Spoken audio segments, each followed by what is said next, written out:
Well, I was somewhere else completely. I even looked at you and my eyes couldn't focus. I was that zoned out. Sorry. it's all right. A lot's happened. A lot is happening. I'm a year older than you now. And we're going on tour tomorrow. We bloody are. It's a good job we're really organised and sorted and there's nothing left to do, isn't there? You know.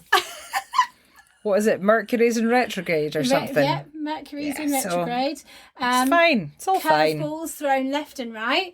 But do you know what's so funny is that it's been the toughest couple of weeks ever. Yeah. And now nothing actually phases me. Problems are getting thrown out and I'm like, okay, yeah, action that, that's fine. And next, because it's just like, whatever at this point, whatever. We'll get there. And when we actually can put down all of the noise and actually envisage being in a room in one of the events, the pair of us just grin like, you know, Cheshire Cats and are too excited for words that it makes it all worth it. It's going to be the best time. But yeah, we're never doing this again.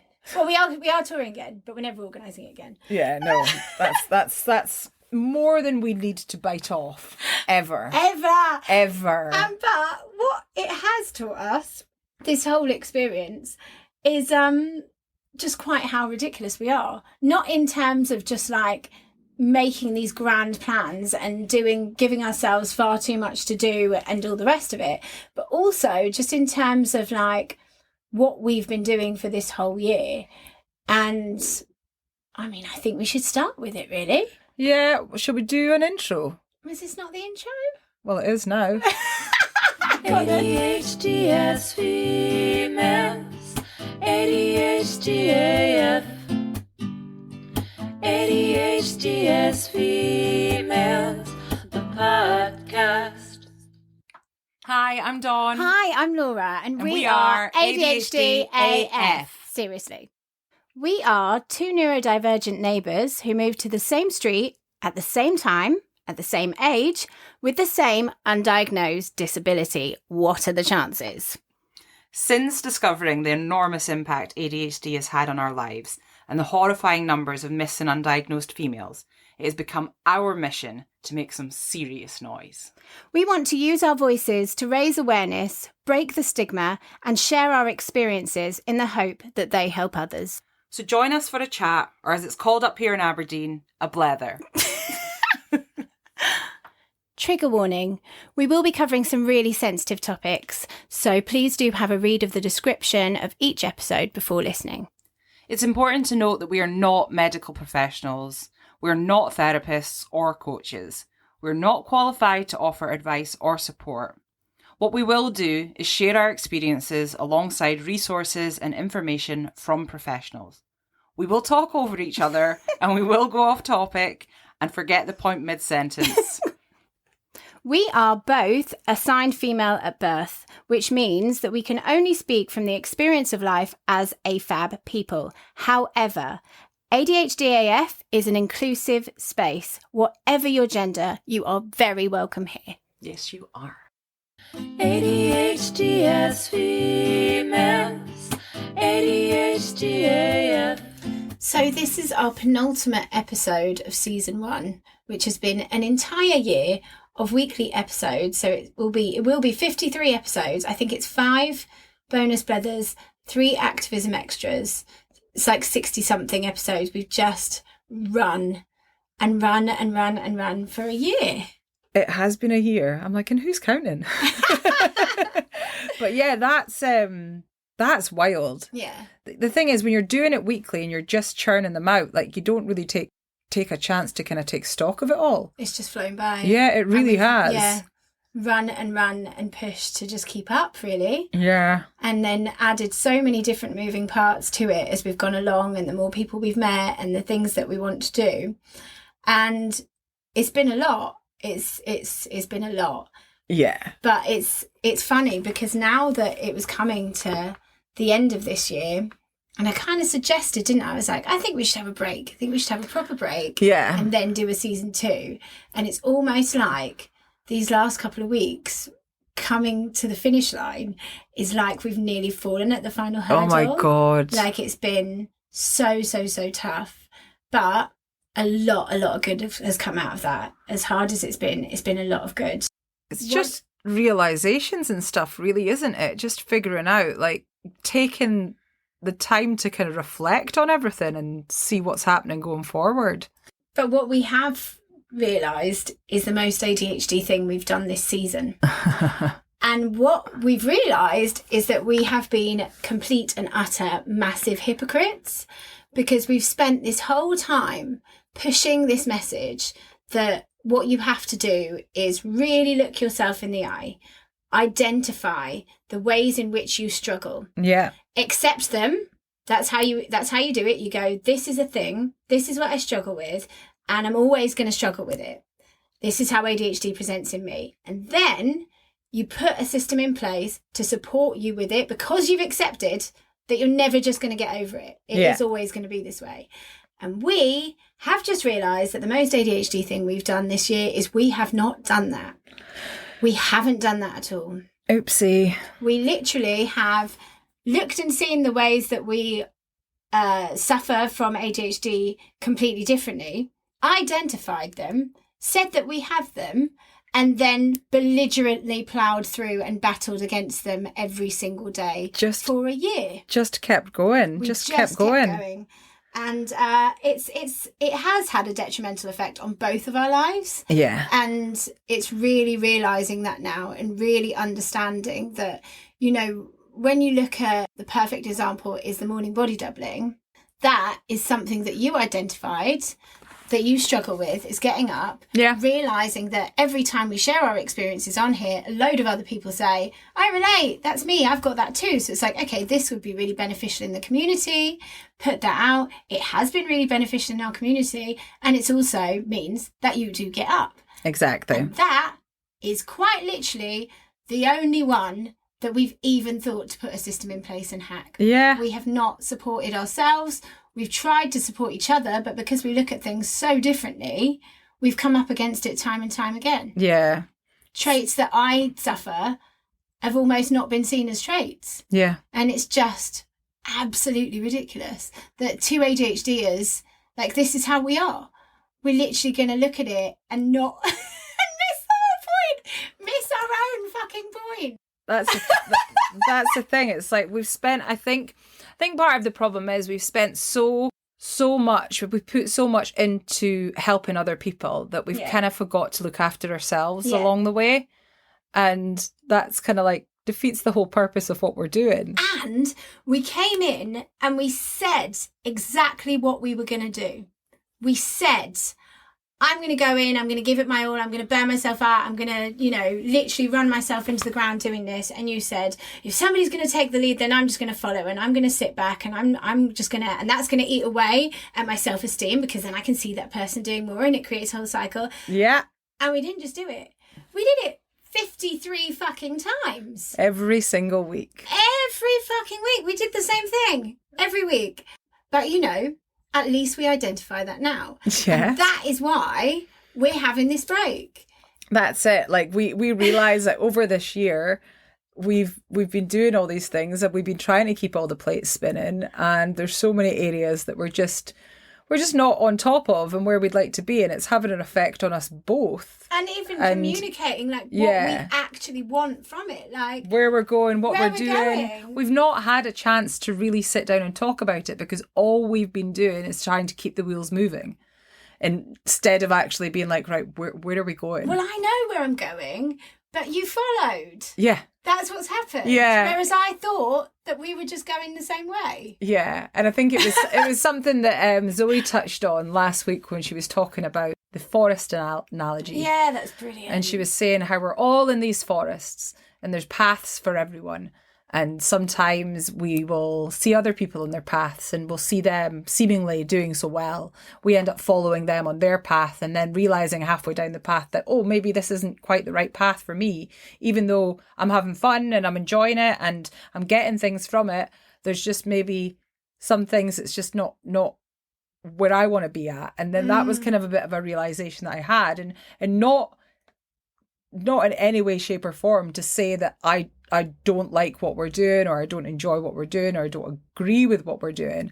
I just realised that I've kind of just been following your lead the whole time, instead of being like, oh, wait a minute, I was thinking maybe go off in this direction or do this or whatever. So, but the reality is not just like going off in different directions, is the actual place that we're starting from. Yeah. And that's the issue, is that for such a long time, Dawn has tried so hard to keep all the plates spinning. Yeah. When in actuality, if you're going to do a degree, do your degree. Yeah. Like, and that's not us saying that this is the end of ADHDF. It is not. It is the end of us pretending that we're on exactly the same path with the same amount of hours and the same end goal at the end of it. Yeah, This is the end of this nonsense. this you is know? us recognizing what we want, where we want to go, and how we want to do it in a way that is going to protect us both and make sure we're both all right and living to our own values and goals. Yeah. Just figuring exactly out where we want to go, and instead of just keeping these wheels spinning, we're gonna be looking where we're going. And just make it more fair on both of us. Yeah. You know, you have time constraints. I've just been putting everything into it because there's so many moving parts. And that's not fair on me because I can't do all that. No, exactly. And the parts needed to move to keep us going, and so it's been really, really tough. Yeah, and then I spend a lot of time feeling guilty, which doesn't help, because instead of sitting, There's no time for that. yeah, exactly. No, but that's exactly it. It's like I end up, when I feel guilty, I end up not doing things, and then as a result of that, I become so internalized that I'm actually more useless than what I would have been if I'd just been upfront and honest with. And I feel even less supported. Yeah. Yeah. So it's just we've, The truth is, we're up against it. yeah, That's the reality of it. Like they say, the worst ship that ever sailed is a partnership. Well, why don't you add to that we're friends? So partnerships that are friends, statistically speaking, they don't go that well. Then you say, oh, actually, we're neighbours. I can't walk into my kitchen without seeing Dawn's house. Yeah. You know, you add that on top, and then the cherry on top is that we've both got ADHD. Like, all of the odds are stacked against us. But do you know what? We've already beaten the odds, yeah, because, like, what is it? Most podcasts don't make it past 3 episodes. Next week will be our 53rd. Like, when you get to 10, it's even statistically less. And Yeah. here we are, a year later, in the top 1% of most followed Spotify podcasts, literally listened to all over the world. So if we can beat all of the odds, if you and I can come together with everything that we have stacked against us and achieve all of this in a year, imagine what we can achieve when we actually face reality and support ourselves like we bang on about the fact that we should. yeah. And I think, like, obviously we bang on about the importance of being honest and open and letting our vulnerability show and all the rest of it, but actually there's bits we've been hiding, I guess. Yeah. Hiding things from ourselves, from each other, from the community, from the podcast.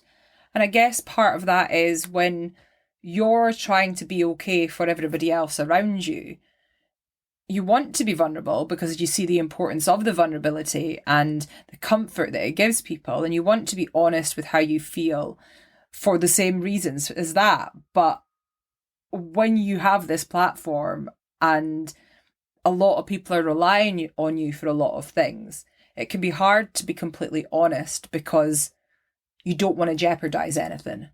And I think it's difficult to find the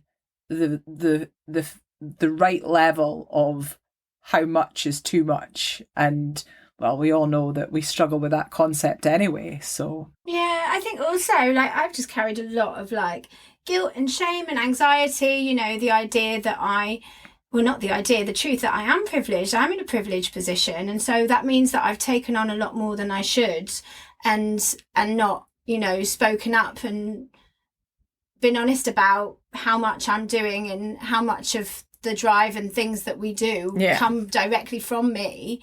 And that eats away at you as well. Mm-hmm. But what I've also realised, this whole idea about, of this horrible weight that I've carried of, like, being unrelatable as well, it's like coming to the realisation that actually that's part of the drive too. And it's like, it's okay. And I know that sounds so ridiculous that suddenly literally just about to turn 40, I'm like, oh my God, I get it. Yeah. Like, I get it now. Like, literally, yes, I am privileged and I could sit in my house and do my fucking nails. But you know what? I spend nearly, well, sometimes a scary amount of time, but too much time, but all of my time doing this thing for this cause to help others. Like, so actually, yes, I am privileged, but I use that privilege for good. Yeah. And like, yes, I am really fucking unrelatable and weird. Nobody can relate to my random experiences and life stories, but that makes me a proper weirdo, and being a proper weirdo is what has made me do this. Yeah. And to say it's okay to be weird, and actually to just go, do you know what? If people don't relate to me, or if they relate to you more than me, that's not because you're a better person than I am, or I'm a horrible person. It doesn't matter.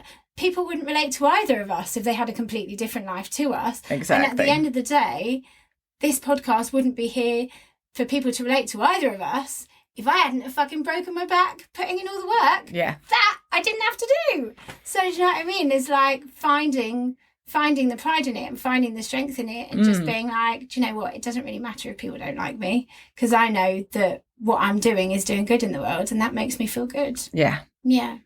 And it should. Yeah. Yeah. And I guess like part of what I've realised as well is that keeping quiet and pretending everything's okay and plodding along and saying yes all the time that you can do things to protect other people isn't actually going to protect those other people in the long term. Nope. Or even in the short term. Well, yeah. or even in the short term, exactly. Yeah. But I take on too much. Yeah. And I let people think that I'm okay and I'm in control, and I internalize everything when actually I'm not. And yeah, it's taken me a long time to get to this realization that I've been doing that, and I thought I had things figured out. I genuinely did. Yeah. And every time That's why it was so shocking. Yeah. You were literally like, yeah, this is fine. Yeah, I'm doing this. Yeah, I'm doing that. I literally didn't have, 2 weeks ago, I didn't have a concern in the world. I was like, we're on it. Everything's fine. Yeah. And then all of a sudden it's like, oh no, it's not okay. And that's it. Every time I have one of these new epiphanies and realize, oh, this is a bit about myself that I didn't realize, I didn't understand, I think I've got it figured out. Yeah. And so now the thing that I figured out the most is the fact that I figured out that I'll probably never have it all figured out, because things are going to change constantly. Yeah. But the important thing to note is I have figured out something else new that is going to benefit me going forward and the other people that exist in my life. Exactly. So that's the important thing to look at. And also, the one thing that isn't going to change, no matter having a diagnosis or getting titrated on medication or with all the coaching and all the counselling in the world, you're always going to have ADHD. Yeah. And that sounds like the most obvious thing in the world, but that is what we have learnt. Yeah. Like, my self-worth has grown. I don't hide myself away anymore. I'm prepared to stick my neck out because I can stick my neck right out, and I give a shit, and I can speak, and I want to use my voice. But I still have ADHD. Yeah. And that means that there is crossed wires, miscommunications, things that get forgotten, things that, you know, all of this stuff. And it's like, we have to accept that we do have it. Yeah. And the ways that we do. And yeah. Put things in place to help us move forward. Yeah. And one of the things that we've realised is like, I've come into this with a real like activism mindset. Yeah. And I was very upfront about that. And so I thought that that's what we were doing. Yeah. And I guess I came into this without too much thought into the future. Yeah. If I'm honest, it's how I go into everything. I go into things very impulsively. I think about the present and I don't really think about the future. Yeah. So I've been living week in, week out, episode in, episode out, and not really thinking long term, where this is going, what am I doing, what's happening. And so, yeah, like one of the driving forces for me is I want to push for change. And that is, and I guess that is activism. Yeah. But I've never really stopped to think about what that means, what activism looks like for me. And I've just kind of been going with the flow. And I think because I take a lot longer to process things, especially things that I don't fully understand, I feel that things have probably been moving faster than I can keep up with. And I think that's where a lot of the guilt comes in, because I want to keep up with things. I want to be part of this. So if I just agree, if I just go along with things, then that's better than me having to slow everyone down because I'm not keeping up. And now I can see from an outside perspective, it might look like that I'm not interested in the activism. It might look like I don't care about the activism, but that's not the case. It's just simply that I can't keep up, and I'm so scared of letting everyone else down and slowing things down and ruining things for everyone that it's almost like I kind of have to take myself out of the equation to help.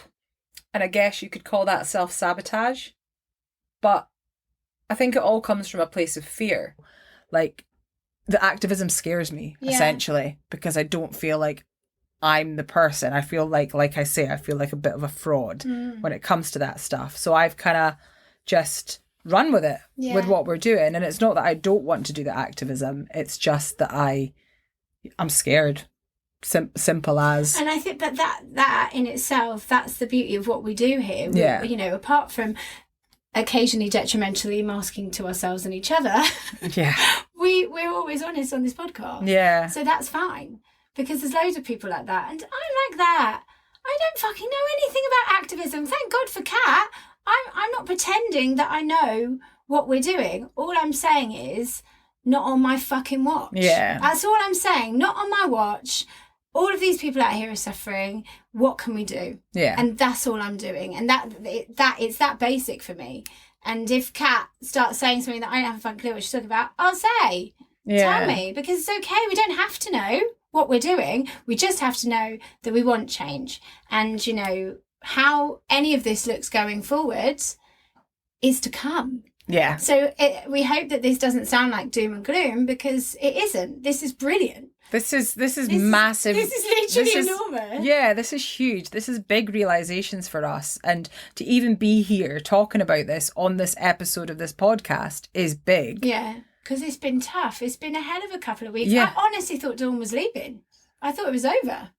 Yeah, I was not in a good place with uni hand in, all that upon me. It was never a consideration for me to leave. What we have created, what has come of this has been incredible. But part of me was realising that at the moment my uni is a priority. Of course it is. ADHD cost me an education, and now I have an opportunity to get that education. Yeah. And whether I do anything with my degree or not, I've realised how important it is as part of my healing journey, as part of me moving forward. Yeah. For me to do this, like it's almost like I want to show the world what you can do. Yeah. I want to show you that it doesn't matter what ADHD has taken from you. You can get these things back. You can make changes, and you can change that voice inside your head telling you that you can't do something. Exactly. And so for me, university is so important because it is part of this ADHD healing journey for me. And for me to do anything after, you know, I've got this degree, like it's kind of like the proof to myself that I'm unstoppable. 100%. I totally respect that. And so that's why we just have to get real. Yeah. We are two very different people, for all of our similarities, with two very different schedules. Yeah. With, you know, different motivators and drives and everything that have come together to create this incredible thing, which has so many different elements to it. So it's like, now we just need to take a bit of time to figure out how we can make sure that this does have longevity, make sure that both of our needs are being met. Yeah. And that's what needs to happen. So yeah, we don't whilst we're looking after ourselves as well. Yeah. So we have to figure that out. So we're pressing pause, and we don't know how long for, but don't despair, because come on, you haven't listened to all of the episodes, have you? There's 20 episodes that you can listen to. So whilst we figure it all out, because it's just really about, in reality, the hours we've got in a day. Yeah. And they're different. And it's so important that Dawn does really focus on uni, because there's no point in doing it and half-assing it. This is the promise you've made. Yeah. This is something you want to do, and it matters, you know? And it's not fair that the experience be detracted from, etc. Yeah. So yeah, a little break. just from the podcast at the moment. We're still going to be doing some bits behind the scenes. And the community will go on as per Full Yeah. of Legends that it is. Exactly. Just whilst we figure out how it's going to look going forward, because we do have some activism to do. Yeah. And how that looks and what form that takes is to be decided. But right now, we just want to say that we're really grateful to everybody who reached out and told us their stories. In particular, thanks to Carla in York, and to Hazel and Hilary at the York Disability Rights Forum. In Manchester, thanks to Joe, Cornwall, Hannah and Kirsty. We've had some people in Scotland reach out. Dawn's got a friend. We're going to come back to that. What we're going to say is just briefly, because obviously it's an important episode for us. Like, we want to get this message out there, but it's also quite, a special time for us as well. Yeah, absolutely. So we're going to sort of get these bits out because we've got an ask of you, a call to action, because we realise that we really are so powerful together. Yeah. And that's what we've done here is, we've made noise about it. We've found other people that want to make noise about it. And we realise that together we really can influence systemic change. And in speaking to Hazel from the York Disability Rights Forum on the live the other day, there is, that's on our Instagram page if you'd like to go and have a look, about the local changes that are happening, is that there are ways that you can help. So we're going to touch on a few points. And what we would like you to do is, if you know about local changes happening, we would like you to tell us about them. Yeah. And you can do that via a form, which is in our link in bio, and there will also be a link on this episode. And when you tell us, please understand that it is just coming to us, and we're as emotionally invested as you are. And unfortunately, we can't support you emotionally. What we need is just some details and some facts, because that's what we need to figure out what's going on in the different local areas and how we can try and combat them so that these awful changes don't spread all over the UK and it become the norm. So thank you to everybody for reaching out. And if you could just let us know the details, then we can use those to help everybody else. And we have some examples of certain things that are going on in certain areas that we can share with you. Yeah, we'll share that briefly. I mean, how it looks at the moment is that the NHS independent care boards are in charge of commissioning, right? So that means that local NHS managers are coming up with plans for how services will work, and then they are agreeing the contracts and providers of that help. So it's all kind of happening. And what we're seeing, obviously, we're generalising, but what it's looking like is that it's happening without any kind of patient-led experience. And the point being, we all know the expression, nothing about us without us, right? Yeah. And the point is that these things are meant to be patient-led because they've got the patient's interests at heart.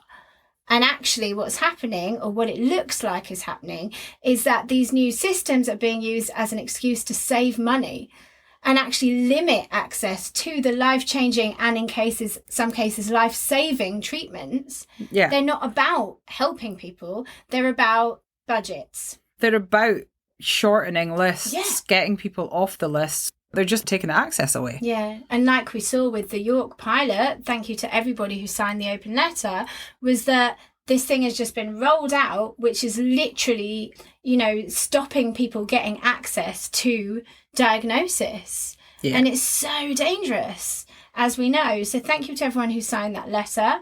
I was just going to add in there, like, having, us been through what we've been through in this last 2 years and having gotten our diagnosis and having learnt and changed and developed over the last year, the importance of everyone being able to access a diagnosis is bigger than it's ever been for us. Yeah. So Exactly that. So, as we've said, you saw in York, local campaigner Hazel, who joined us on the live, said that mostly irrelevant commissioners spoke about stemming the flow of people eligible for treatment, and that the unprecedented demand exceeded supply. And this has also meant that right to choose has now been blocked. yeah. So that's really, really bad. The worst part is, right, is that there is no clear guidelines of what makes you eligible. And seemingly is that you have already got like an NHS mental health crisis team, all of this stuff. Like it has to be breaking point for you to be eligible. Whereas actually we know that that's so dangerous, because actually this can be preventative. This stops people from getting to that breaking point. So that was what Hazel informed us with. You've been talking to your friend. Yeah, I have a friend in Aberdeen who's going through the diagnosis process, and he went through his GP, and they've actually been talking to him because there's a mental health nurse who did his initial screening, and she's actually been trained to give a full ADHD assessment. Yeah. So which is really positive. Which is really positive to hear that happening. I mean, this is exactly what we've been saying for a long time, is that it would be great if there was more people trained to diagnose, because then that takes, it means the waiting times are going to cut right down, and there are actually people available to do it. It spreads the load and more people can be diagnosed. Yeah. So he had his assessment with the mental health nurse on Friday, and he has told me that basically he should have hopefully an answer in 2 to 3 weeks. So basically what happens is the nurse does the ADHD diagnosis assessment. She writes the report and gives a verdict on what she believes is the outcome of that assessment. But she can't give that to the patient, because she has to be checked. Her work essentially has to be checked by a psychiatrist so that they can say whether they agree with the assessment or not. I guess like an assessor for her. Yeah. So she's done that, she sent it, and he's been told that he should have a verdict in 2 to 3 weeks. So we'll report back on that. Yeah, we that will. Sounds really promising. Like, it's nice to actually hear something positive. Yeah. We hope. Yeah. Fingers crossed. Yeah, fingers crossed. So obviously they could have stayed on the waiting list with the NHS and it would have been 2 to 3 years, but this wait time for them has literally been weeks because this mental health. Yeah, that's really promising. So that is super promising, and hopefully we hear more of that being rolled out. Yeah, because the other stuff is all really bleak. I won't dwell on it too long. Thank you so much to everybody who's written so far. Just a quick example, in Cornwall, it looks like there's only one assessment clinic once a week for the entire region. Most people are being asked to wait 7 or 8 years. It's really, really terrifying. Yeah. Kirsty in Cornwall ended up, after a long ordeal in a system that is so broken, was just given her a text message that said, unfortunately, there is not enough evidence of symptoms and impairment before the age of 12 to warrant a diagnostic assessment. Kirsty said, just to be rejected with no follow-up is quite devastating. I mainly feel angry because I know there are people that are in worse position than I am and have no other options or even understanding of their situation. And I feel like a text message is a potentially fatal failing in duty of care to someone suffering mental health problems. I mean, it is. Yeah. It's absolutely outrageous.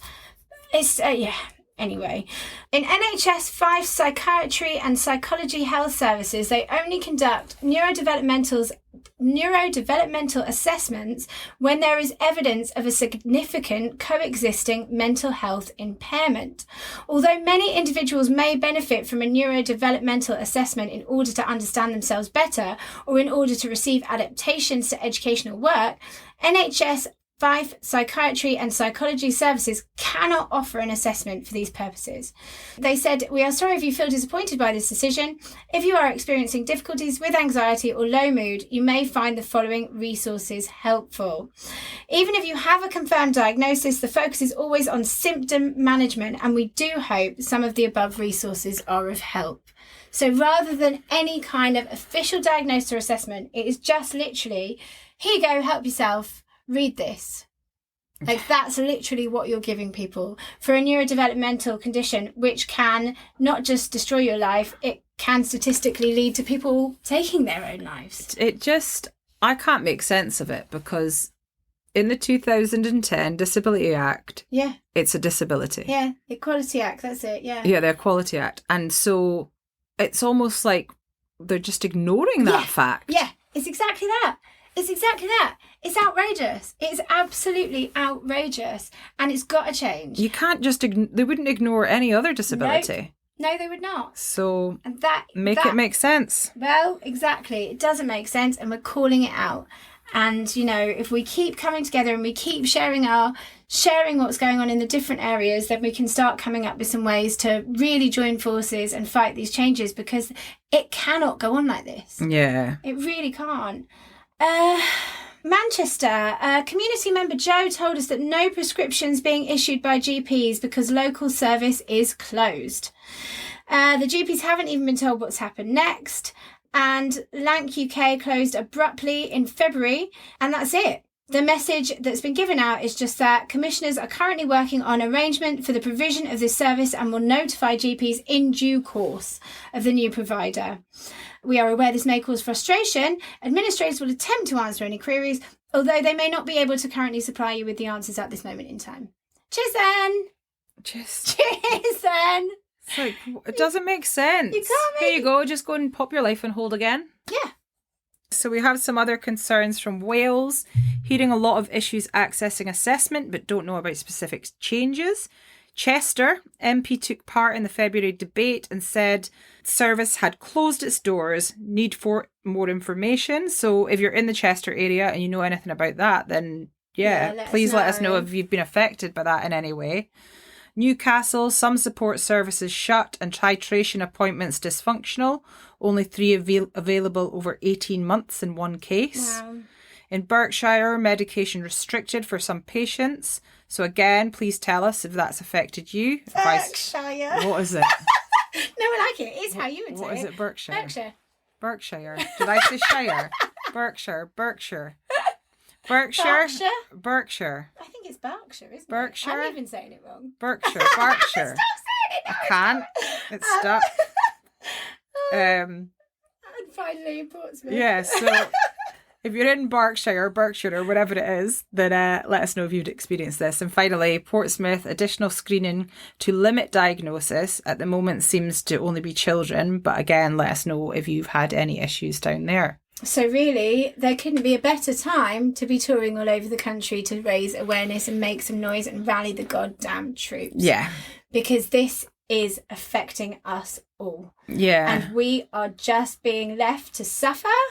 And, you know, really, it's almost just like it's an inconvenience to the services as opposed to any thought to actually, patient-led experience and actually helping people say, right, how do we solve this problem? Can you all just go away?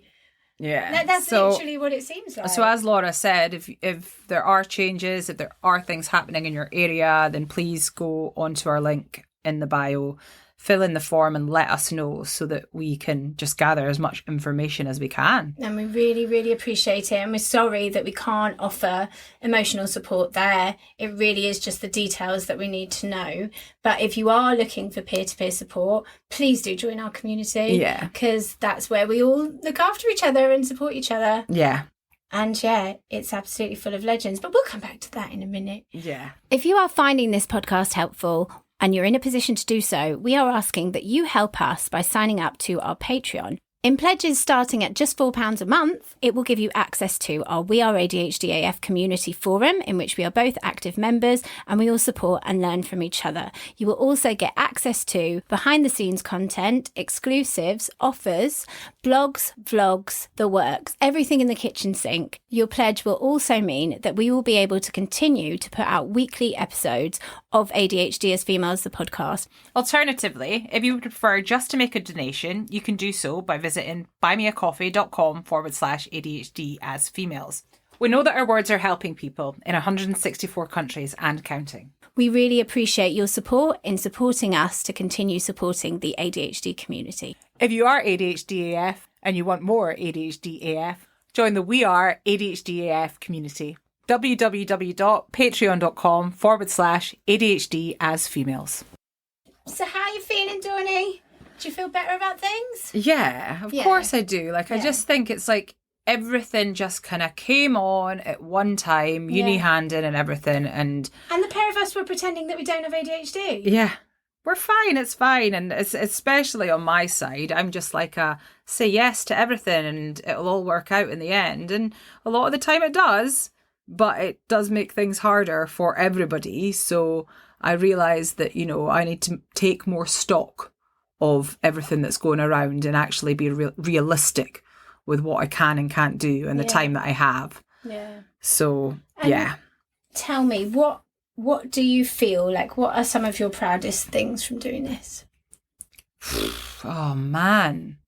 I think, like, for me, the proudest thing is I'm proud of this community we've built, and I'm proud that I've been able to have a voice and use that voice to help other people. Yeah. Because I've spent most of my life, the entirety of my life, of being what other people, or what I think other people want me to be. Yeah. And it's taken me a long, long time to get to where I am. So I think, without saying the horrible word journey, but I'm gonna say the journey. Like this what we've done in this year, it's taught me so much, not just about me, but about other people and Yeah. about how my actions affect other people, Yeah. about the importance of communication.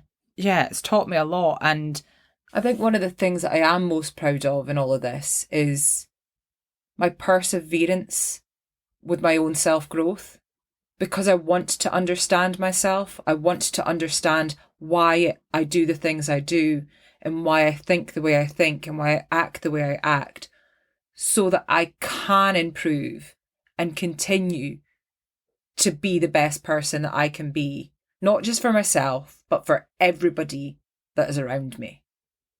It can be really, really easy to be in situations and blame other people for things and never actually take responsibility yourself for your own actions. And so it's taught me to spend a little bit more time looking at the things that I'm doing, the things that I've done, and understanding why. And I guess questioning, that's the biggest thing. It's given me that drive to never stop questioning, whether that's myself or whether that's other people. I want to get to the bottom of everything so that I can understand everything properly. So when it comes to the activism stuff that I don't understand, keep asking questions. Yeah, exactly. Like, don't just pretend that it's okay. And or such a huge part of it all is the shame eradication. Like Yeah. we say we get things wrong. That's fine. That's a given. There's literally no shame in not understanding something or getting something wrong.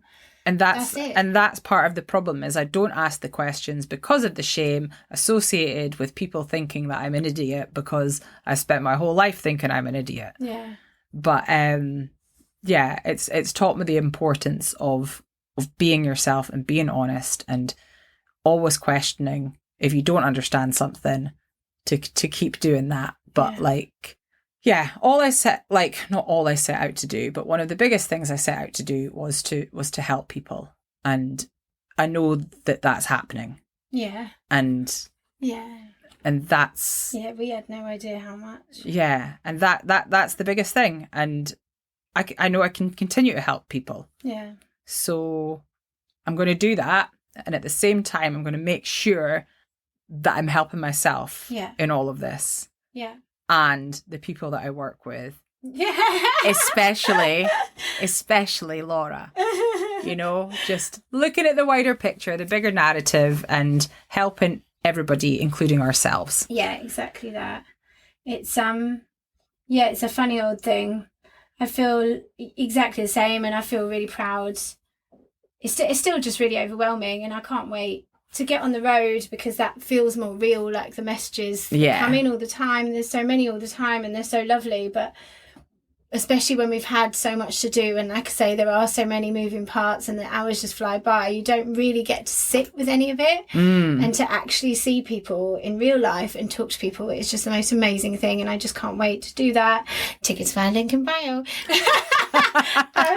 But for me, I think it's just I've sorry, I forgot my shout. I've really, really found my way lately, and it's taken a long time, and it's been really hard. Like, even not that long ago, like even a month ago, like no time ago, I was obviously just still like really down on myself and kind of hiding myself quite a lot.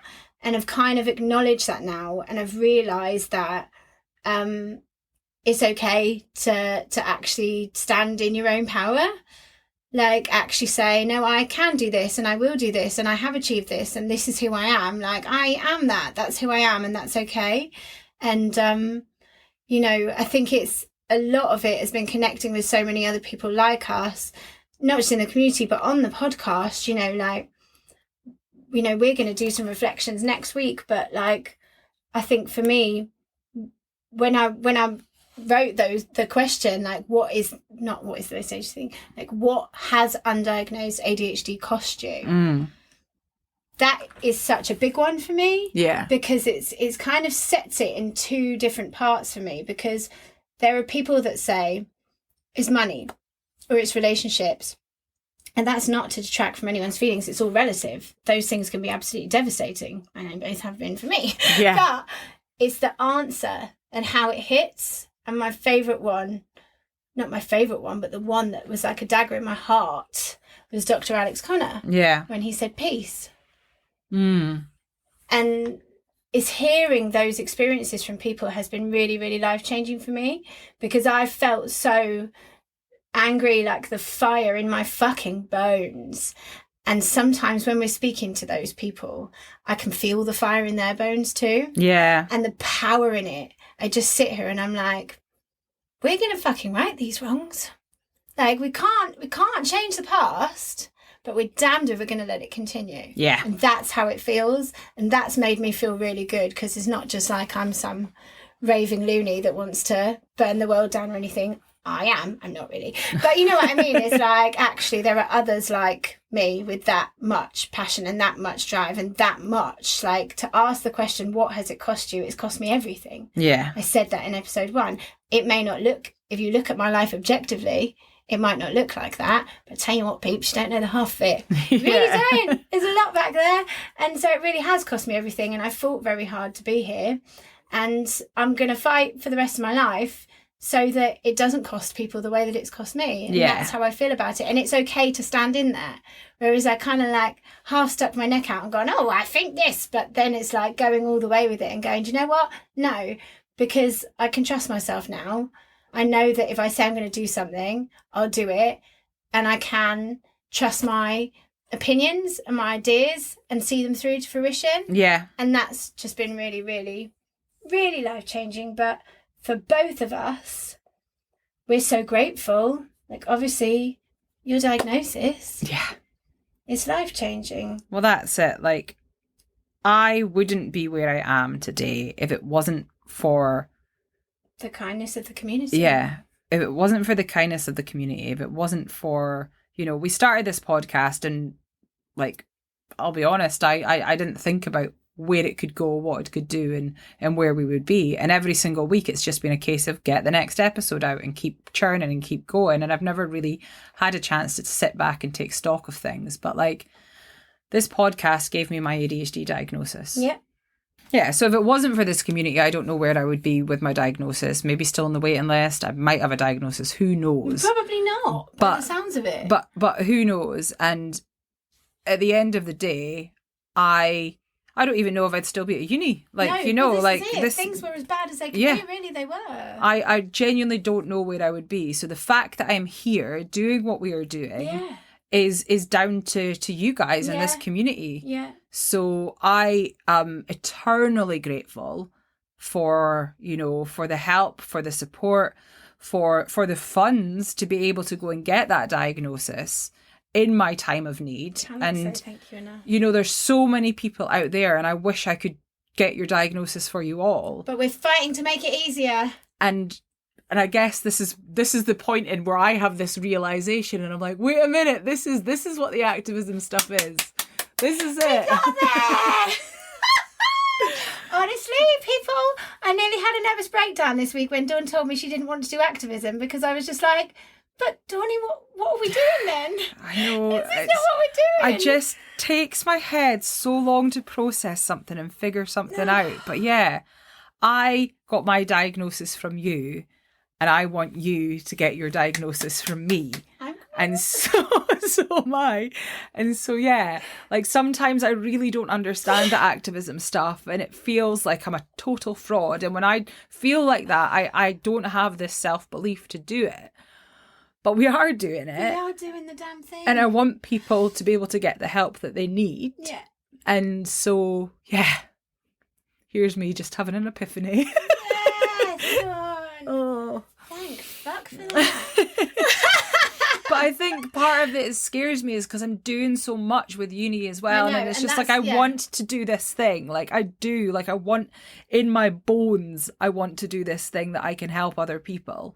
But I also need to look after myself. You need to be realistic about how many hours you've actually got in a week. And I want to be able to give myself the things as well as helping other people. So there's just a lot to process, a lot to think about. And yeah, that's where we are. But the importance of the community, that's really been the driving force in all of this. And that's kind of where we are.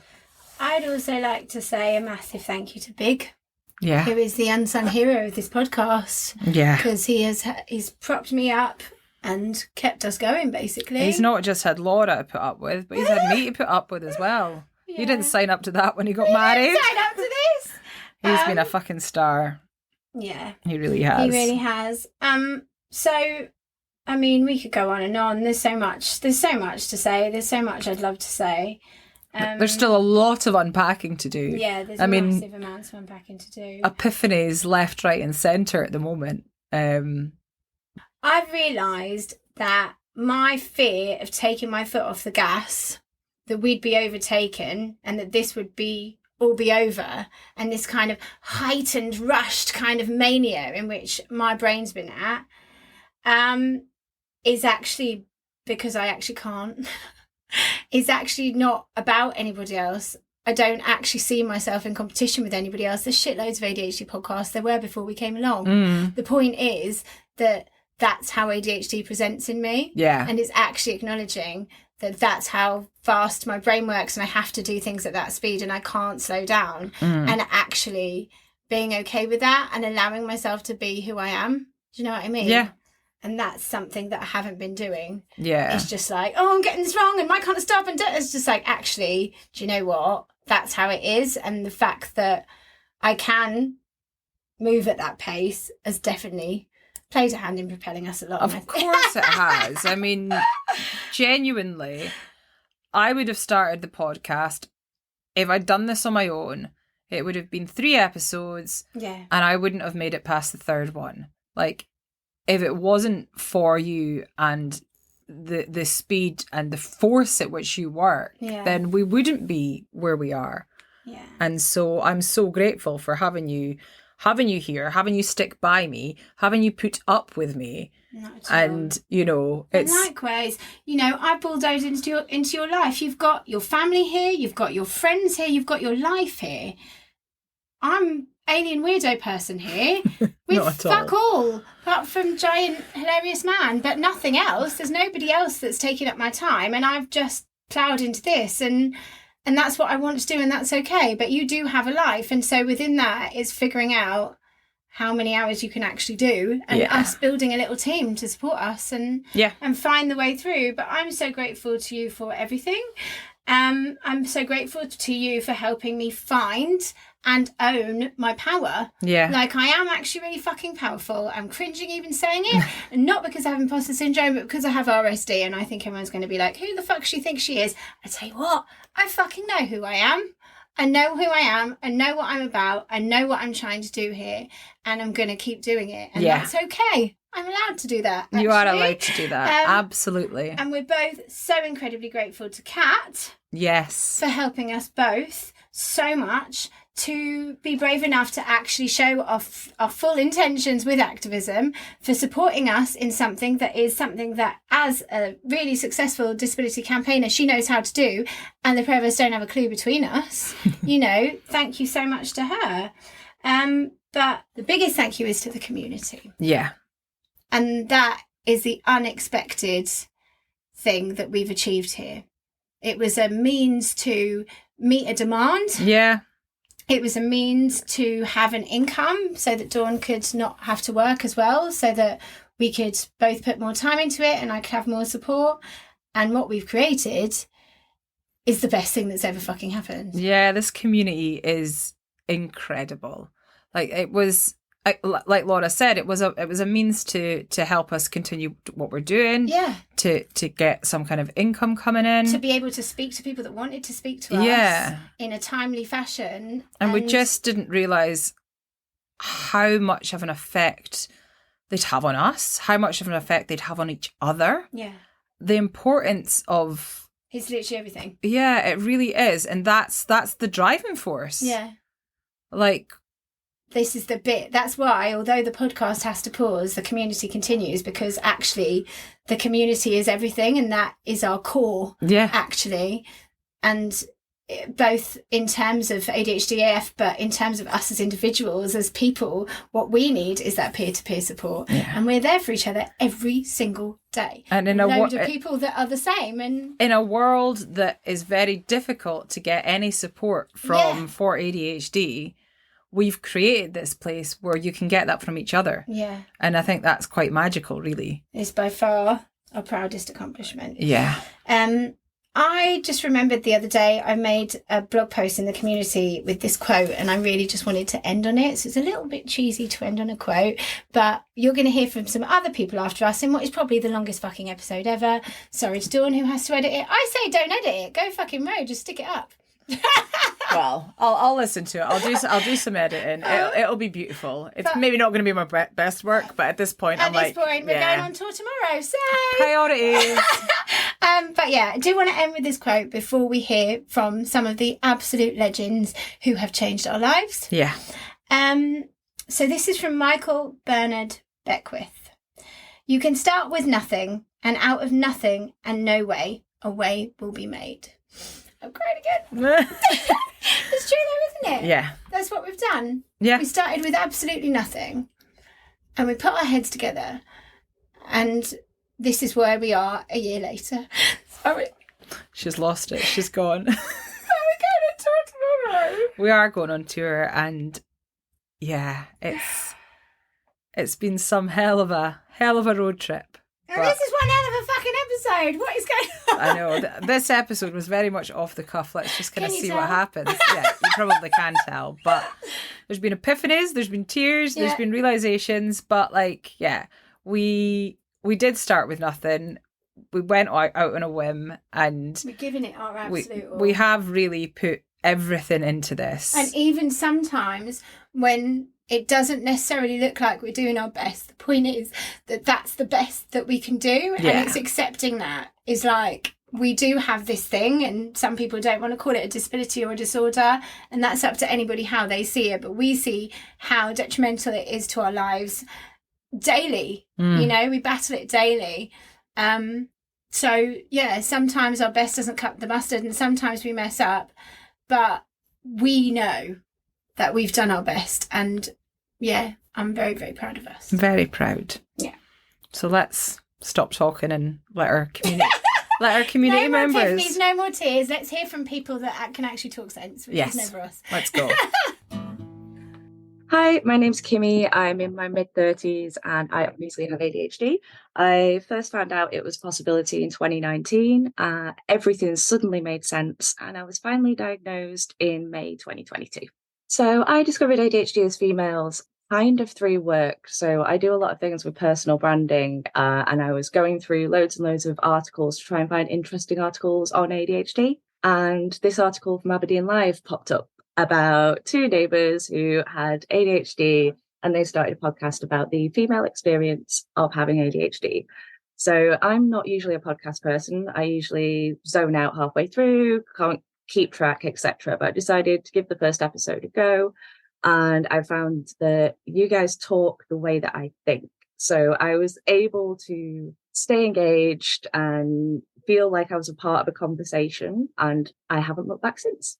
I was in a bit of a rut with work. I was like pushing my start time further and further back, and just felt like I was struggling. I was playing catch up, and I noticed the body doubling morning sessions, and I thought I'll give it a go for a week, see what happens. So I joined the Patreon, did a week's of body doubling, and had the best week of my career so far. And that was in January, and I've done it every single week since. My bosses have said that they've never seen me so productive. I get less overwhelmed because I have my own time in the morning, and the Discord community has been amazing. I joined for the body doubling, stayed for the Discord community. So, because it's been, if I've had a bad day or I need to get something off my chest, someone's always there. So the community has been really helpful for me, not just with my career and my mornings and getting started, but also just knowing that there's a group of people there who know how I feel, because although they don't have the exact same experience, they get it. If there's something that I'm really struggling with or need to get off my chest, there's somebody in the Discord community that's always ready to listen, to help, to offer an ear, to offer advice. It really is like an actual community. It's not just a bunch of people shouting on a message board. So I love it. I'm Rachel. I'm 37. I'm in Stirling, Scotland. And I got my diagnosis in April last year, actually April 10th of last year, after having a major burnout in January. I discovered ADHD as females via Facebook. I joined a whole bunch of ADHD-related Facebook pages, especially for women. Someone recommended your podcast and said, you have to listen to this. This is amazing. And I was like, okay. And it was basically the first ADHD podcast I listened to. Summertime last year, I think I found you. The community was building up so lovely. Although we had the Facebook page, it didn't have enough of the communal spirit in it. And then when the Discord popped up, I went for the full gold membership because I was like, amazing idea. Yeah, go for it. I need the body doubling and everything else. So I went like full force into it. The community has helped, well, for one, making me feel like I'm not alone. There is just always someone there to kind of validate my feelings or my experience. And the body doubling has had major impacts. I mean, I would like my mornings usually, especially on my free days, are basically 2 to 3 hours of breakfast and coffee before I actually do anything. Now I've got something done within that first hour, and it's brilliant. The community that you've created is just like, I've never felt that part of a community before. I've always kind of been on that outskirts, a bit of an alien, and this has just been very chill, and it's great. We're there. Someone's always there to give support, and I love that. And I love, like, you guys are brilliant. My name's Reese, and I am 31 years old. I was diagnosed with ADHD at 30 in September 2022. I was then diagnosed with autism at the age of 30 still in January 2023. It was a bit of a challenge, and it was a hard thing to deal with. Definitely when you didn't really understand what was going on. But once you find out, it's an absolutely eye-opener of how you can actually change things for the better to be able to get through life and actually make it fulfilling. So I identify as he, him, and a biologically born male. And of course, it is called ADHD as females. But the thing is, it's not just for females. It is the perspective of Dawn and Laura because they are females. That is why they've called it ADHD as females. The amazing thing is that they've got such open arms that any gender can come and join. And you are always welcome by everyone. I discovered ADHD as females when I was going through social medias. I was literally looking into really the help, like we always do. We don't know what's going on, we're trying to figure it out. And then I just came across ADHD as females. The first episode that I listened to was the episode with Sophia Hilton. And as I followed her, as I am a hairstylist, I find that she's very inspirational in what she does as a hairstylist. And then finding out that she had ADHD as well made me believe that actually I can do it too. And I can actually get the dream out there and make it into reality. And that was from that episode that actually showed me what I am able to do, and that no neurodevelopment condition can actually be a barrier that you think it may be. So I've actually now created my own platform in regards to providing specialized consultations in salon environments for ADHD, autism, or any other sort of neuro condition and mental health, to be able to put the person first in a person-centered approach when it comes to hairstyling. You can find that on Instagram at the_neurodiverse_hairstylist. I joined the ADHD as Females community because I wanted to speak with people that were having the same challenges that I have. The challenges are all shown differently and come out differently to our individuals, but they generally are the same thing. And with that, I wanted to speak to people that had the same similarity. And the understanding of like peer-to-peer support is like the most fundamental thing in regards to the road that you're traveling, to be able to have that understanding of who you are and what's going on in your brain without having to feel any shame towards that. That's the most important thing.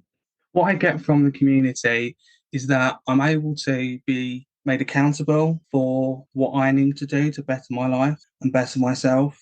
I'm able to actually start off with routines and get things done in my day. To be able to talk to people, to have that same understanding and the reduction of any feelings of shame. The body doubling sessions have been one of the most biggest tools that I have just to be able to get me accountability, to have a morning routine, to be able to start my day.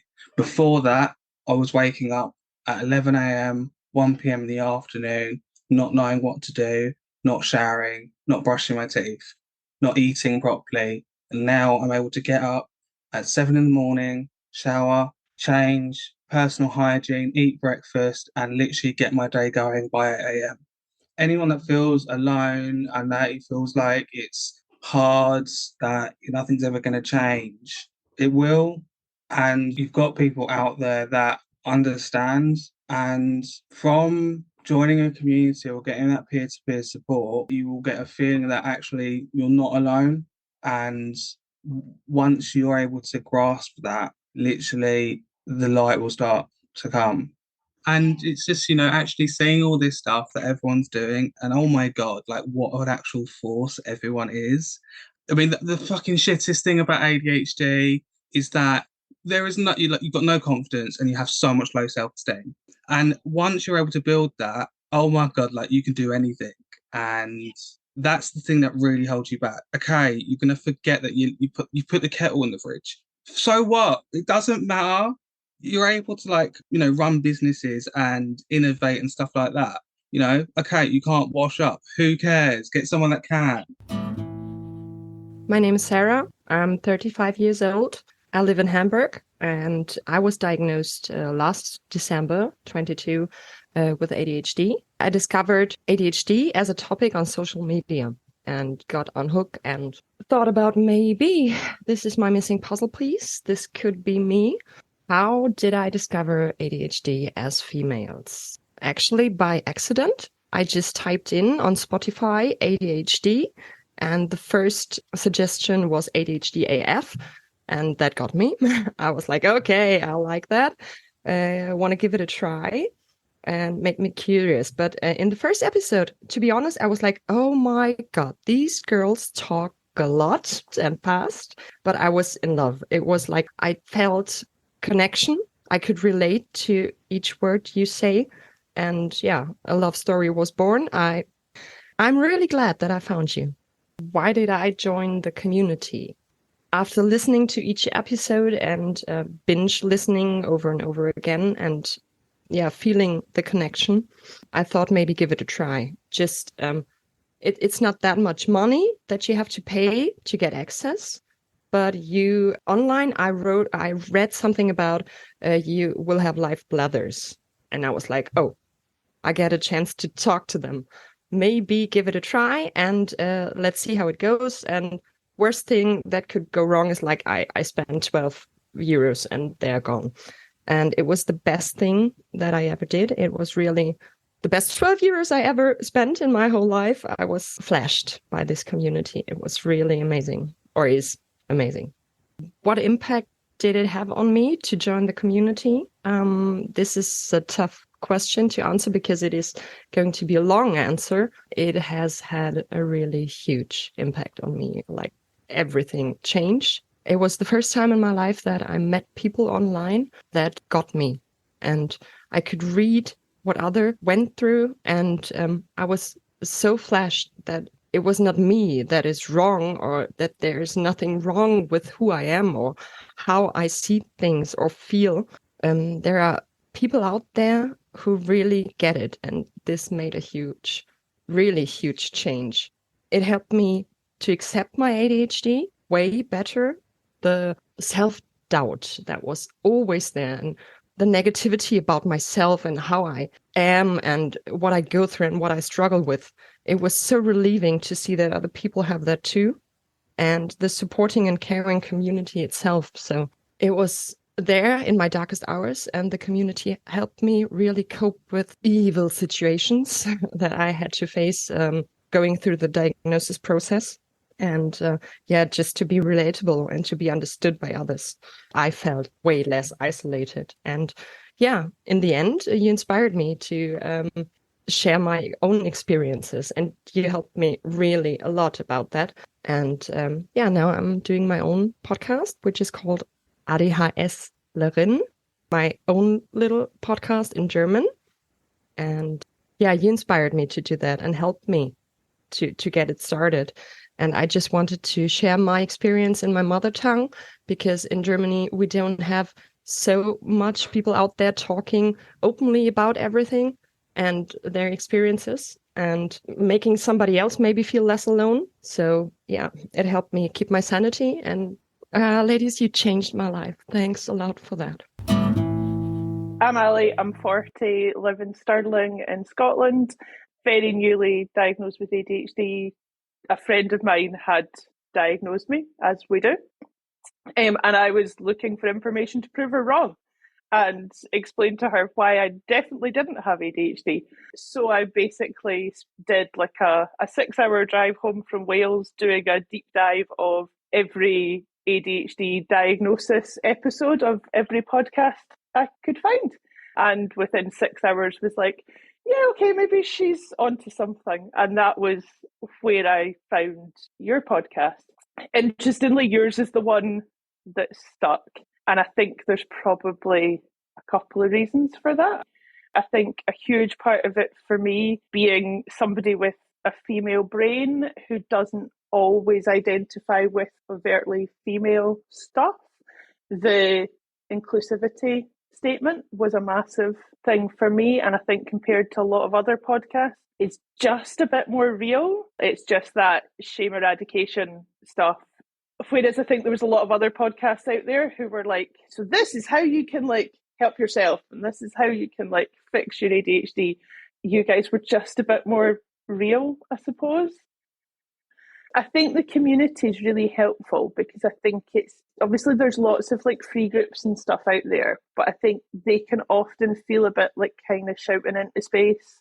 You're kind of getting to know people, and I think for a lot of people, myself included, that's really helpful. You want to get to know who people are and get to know the people that you're speaking to, and obviously with the events and stuff that you guys are running, there's then the potential to meet people in real life. And I'm meeting Rachel for coffee tomorrow, and I find I burn out really quickly in Facebook groups because there's too much going on, and I have that all or nothing mentality of trying to keep up with it all.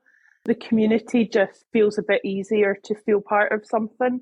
The body doubling has been really helpful, I think, because I'm somebody who does better when I get up in the morning, but naturally I want to stay up all night.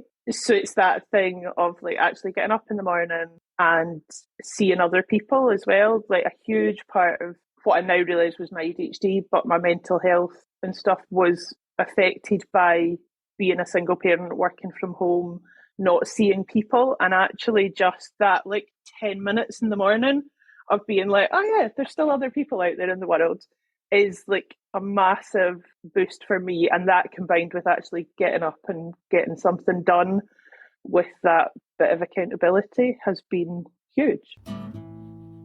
Hi, I'm Kim Pierpoint. I'm a yoga teacher and a midlife empowerment coach, and I was diagnosed with ADHD at 51. When I'm out walking my dog, I'm always listening to podcasts, and after my diagnosis, I thought I'd better find out what ADHD is really, what the real thing is, and ping, you two appeared in. And the first thing that got me was your lovely jingle, which plays around in my head all day, most days. So I found your podcast, because I was seriously looking for an English perspective and a later diagnosis. So there's a lot of diagnoses out there that talk about later being 30s, which is late, but I knew I was going to be the other end of the spectrum. So I needed somebody who was going into that end with me rather than being down on that late diagnosis of late 20s, early 30s.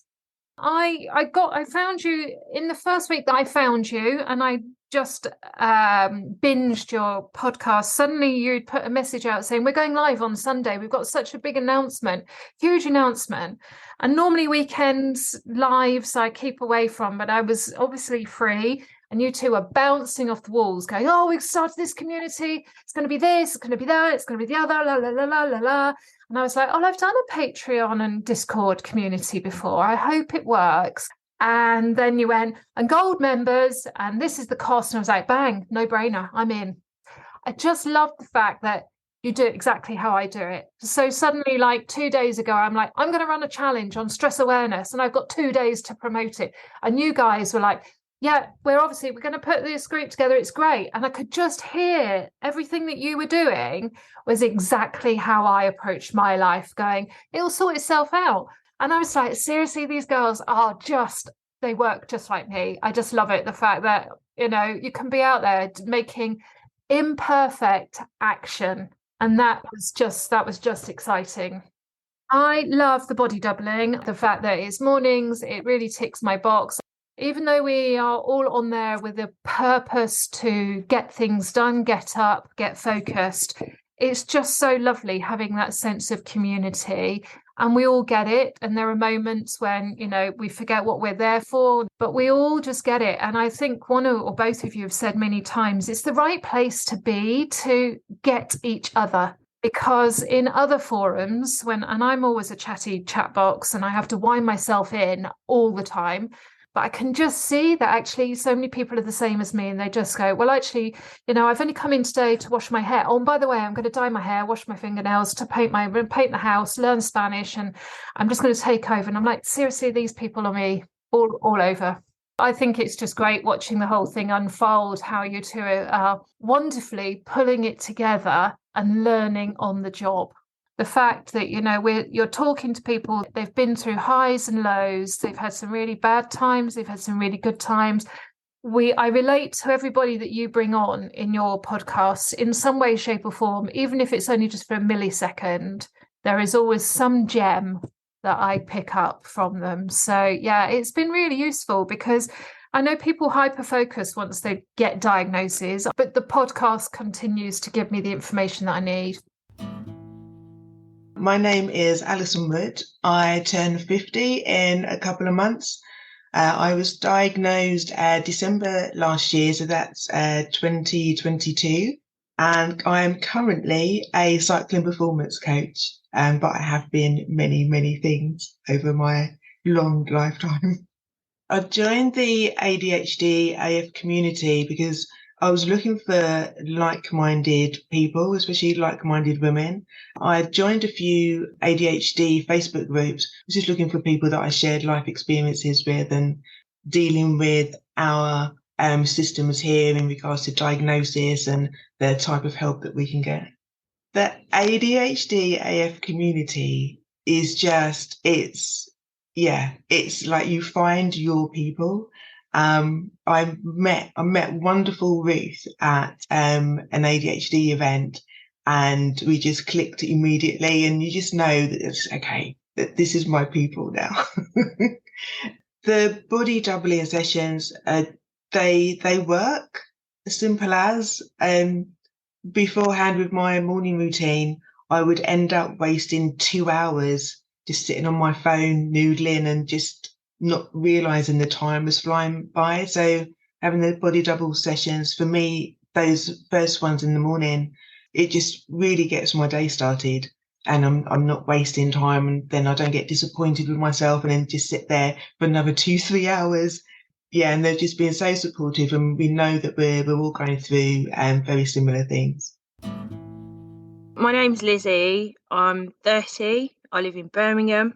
I'm waiting for assessment at the moment. I went to the doctors because I was misdiagnosed. I just couldn't figure out what was going on. So yeah, I'm just waiting in the inevitable waiting list at the moment.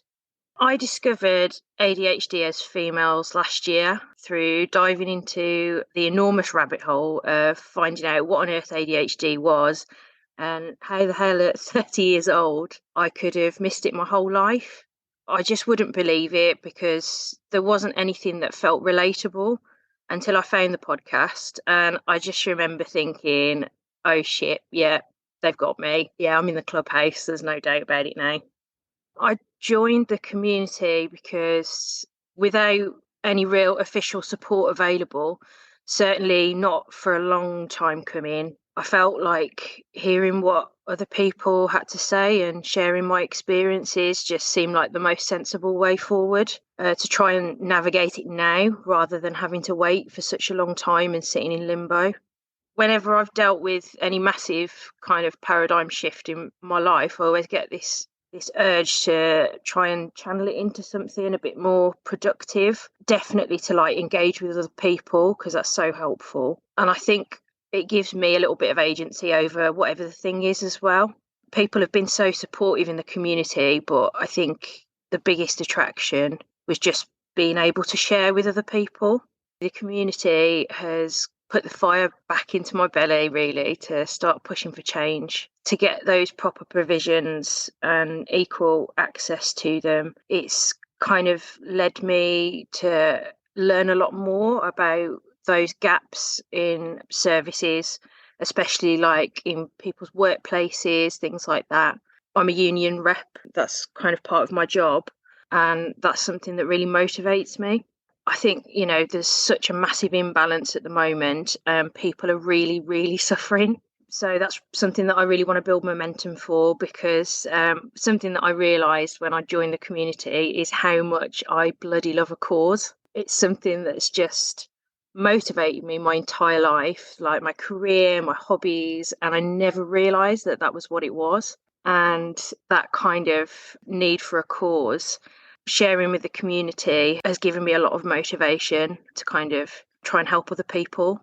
Until this year, I've been really afraid to use my voice a lot and to say what I think's right, even if in my head I'm screaming at whatever the thing is. I just can't seem to say anything. It's given me a huge amount of confidence and I think essential not giving a fuckery, which I've always been really terrified of, but I've always really wanted so badly. And I think it's the one thing that's kind of held me back from being really good at my job. I think as well, it's given me my mornings, 100%, that's top of the list. Something I'm not sure I've ever had or ever liked in my life, unless I've got to get up at like 4 a.m. to go for a hike or on holiday. Starting the weekdays with a call at 7 a.m. with people that I've gotten to know who can relate to the toxic death piles of forgotten laundry. Talking to everybody has given me a massive ability, which I didn't think would be possible, when I'm faced with the fact that I have always had and will always have this struggle, just being able to laugh at it and the levels of ridiculousness instead of getting upset or frustrated with it or with myself. Hearing other people's experiences has also just helped me give less of a shit if I can't do something amazingly well. And I can just go, well, I'll find another way that suits me to try and do it better. I've always felt a little bit like a rock in the washing machine, just watching all these socks spin round effortlessly. And I'm just bashing up against the side of the drum just to keep some momentum going. And now I think I've lost a few of the pointy edges, but I can slip through it a bit easier and I smack into the sides a bit less. And I think the community has kind of given me that space to just hear people who are the same and to be heard, and that's just the best thing, really. Hello, my name is Kristen. I live in Melbourne in Australia. I'm 38 and I was diagnosed with ADHD about 3 and a bit months ago. It's basically been a life-changing diagnosis, and currently a few months into this new world, and I never expected to be in, but I am learning a lot as I go. I first discovered ADHD as females when I was trying to find out more information about ADHD, because when I first started looking into it, it was a lot of websites sort of had similar information, and it was fairly sort of factual, and I don't know what I expected, like a secret little website that says, Kristen, come in, we'll tell you everything you need to know about yourself, and this is what it all means. But obviously that didn't happen, and so the hunt for information continued.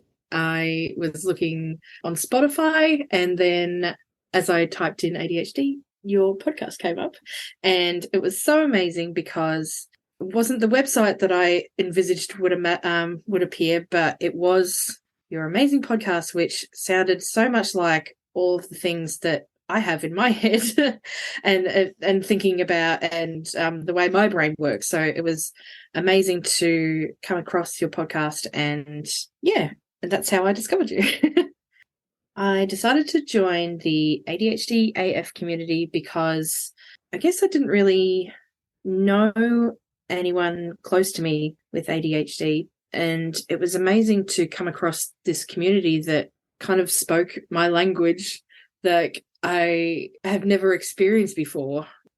It's just been amazing to be able to share things that I've had struggles with and thought it was just a me thing, and didn't really understand or had no concept of the fact that other people have these struggles as well. And oh my God, there's this community here that you've built, and it's full of people who know what I'm talking about and have these struggles, and we can all talk about it together and go, do you know what, this worked for me. And so having the community there to kind of help when you're having a hard day because of ADHD is just priceless. I love it.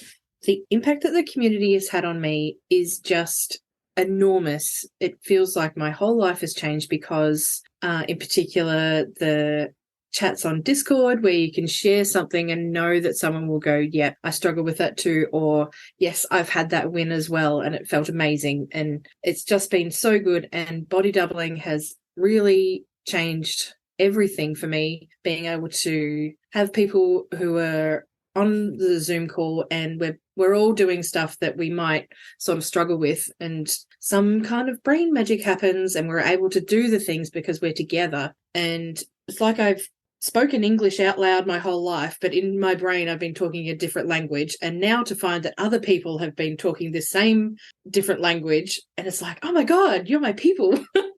And it's just been wonderful to find this community and be part of it and be understood. I love it. I've told you before, and I'll tell you again, probably until the cows come home, but you've honestly changed my life. So I cannot thank you enough. I cannot thank you enough. ADHD as females, ADHD AF, ADHD as females, the podcast.